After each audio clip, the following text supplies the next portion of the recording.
Hi,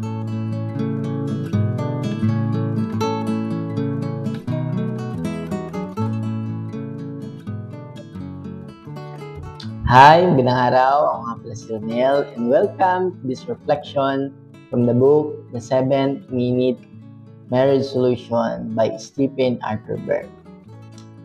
So today, let's talk about the chapter 8, the title, Start Embracing Friendship and Fun.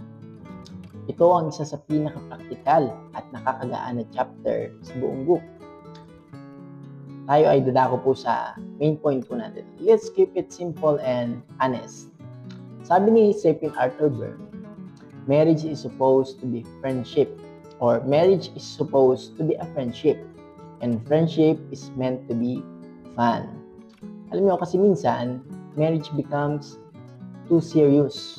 Puro responsibility, bills, schedules, trabaho, and parenting. Ayun lang yung mga bagay na madalas nating pinagkakaisipan. Pero ang friendship, yan ang dapat na foundation ng marriage. So, tignan natin, what happens when friendship is fading? Kapag nawala na ang friendship sa isang marriage, nagiging housemates na lang kayo. Communication becomes dry. Puro logistic na lang ang iniisip. Parang wala ng kilig at wala ng tawanan.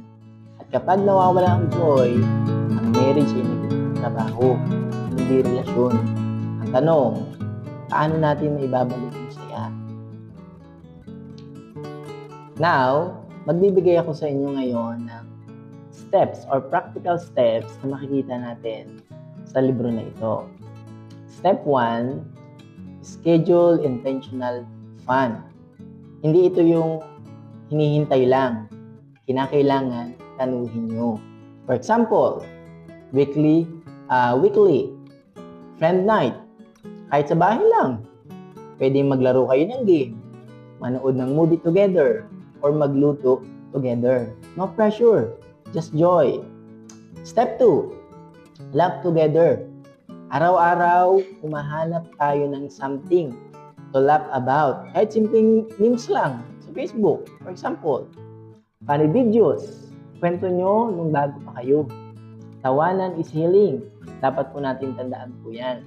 And then step 3, do something new together. Try a new hobby or revisit something fun. Mag-bike kayo kung sakali. Pwedeng mag-bake, magplano for future traveling. At pag nag-enjoy kayo, bumabalik ang connection. And then step number 4, speak like a friend. Pagkausap mo ang asawa mo, tanongin mo sarili mo. Kung best friend ba talaga ang turing mo sa kanya, paano mo siya kakausapin as a friend? Yan po, makikita po natin. Alam niyo po mga viewer, habang binabasa ko itong libro na ito, na-realize ko na sa chapter na ito, hindi mo lang pala kailangan maging seryoso palagi para maging mabuting asawa. Minsan, ang makakapagpalalim ng pagmamahalay nyo ay yung simpleng pagtawa. Hindi kailangan ng bonggang dates. Although minsan, kailangan din yun as a couple. Pero minsan, sapat na ang tahimik na kape sa hapon na may harutan, kwentuhan at eye contact. You may ask yourself, when was the last time you had fun with your spouse? Genuinely. When was the last time you acted like a best friend, not just partners? And speaking of friendship and fun, I wanted to share something personal from this writer, from Stephen Arthur Byrne's life. Si Stephen at ang kanyang asawang si Misty, they gone through their own ups and downs in marriage. At isang lesson ang natutunan nila, the importance of keeping friendship alive. Stephen shares that early in their marriage, they were both caught up in their busy lives. Just like many of us, they often talk about the serious stuff like work, bills, their kids' schedule. Pero just like in the book, they realize na parang nawawala na yung fun and friendship sa relationship nila. And what they did, they made a conscious effort to schedule fun, and it wasn't always grand. They had small moments of joy together, laughing at something silly jokes, watching light-hearted movies, and doing little things that reminded them of the early days of their relationship. Stephen shared that this shift from business-like communication to more playful, friend-like conversation made all the difference. And remember this, that that's the power of friendship in marriage. It brings back joy and connection. Hindi lang yung puro desire lang natin, yung sexual desire o anuman. Maganda rin yung nakikipagkaibigan ka sa asawa mo.